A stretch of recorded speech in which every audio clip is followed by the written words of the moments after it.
So yan, may client tayo dito. Bago sa atin to, problema na to, yung side mirror. Ayan, maluwag na siya. Toyota Vios 2022 model. Ayan. So, ano nangyari pala dito sir sa nakabanggaan nyo? Hindi kayo... tinakbuhan na kayo. So ayan, subukan natin siyang repair. Ayan, tanggalin natin yung side mirror niya mamaya. Ito, binabaklas ko muna yung dito. Ayan, tanggalin ko muna yung mga tornilyo dito para matanggal natin yan. Okay.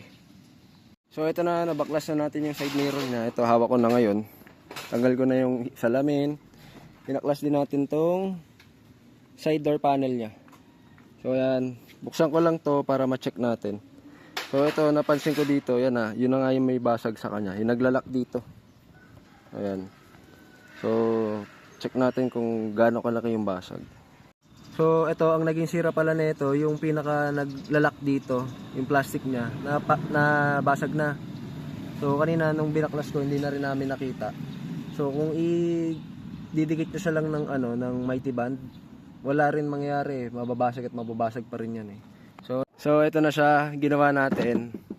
So ito yung washer natin, yung PVC na diniretso natin, tapos binutasan natin. Ayan, ito, maganda dito, hindi naiipit yung wire. Dito sa loob, ganyan din siya.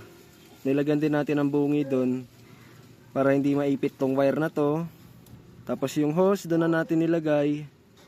Tapos washer ulit para may doon, mahigpitan natin na maayos yung nut niya dito. So, sir, hawak nga muna ako ng camera. Sige, sure. Sige. Ayan, pakita natin. Ganito na siya. So, natutupin na siyang ganyan. Ayan. Hindi kagaya nung una, pagdating ni sir dito, parang ang nag-hold na lang sa kanya itong yung wire na lang. Tapos malalaglag na talaga siya eh. So, ayan, ito. Ayan na siya. Mas matibay na siya. So, tingin nyo, ano ba mas maganda? Ito. Bakal na yung nagsosuporta sa kanya, hindi yung plastic kagaya dun sa kabila.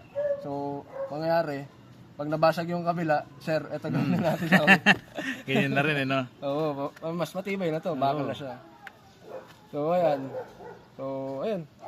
Salpak na lang natin yung cover niya dito, yung salamin, tapos yung ibang mga screws. Sabay balikan natin dito. Ayan, okay na to. Yan, so ito, tapos na natin ikabit yung side mirror. So, testing natin siya. Ayan. Naka-fold na siya. Saka mas matibay na siya. And then, ayan. Siyempre, kailangan rin dito yung yung magana rin to, yung auto fold niya.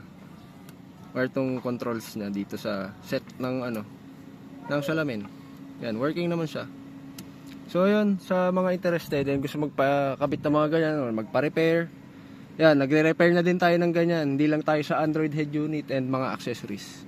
Yun lang sa mga interested, message na kami sa Facebook page namin, Enteng Buting Ting Garage yan. Thank you!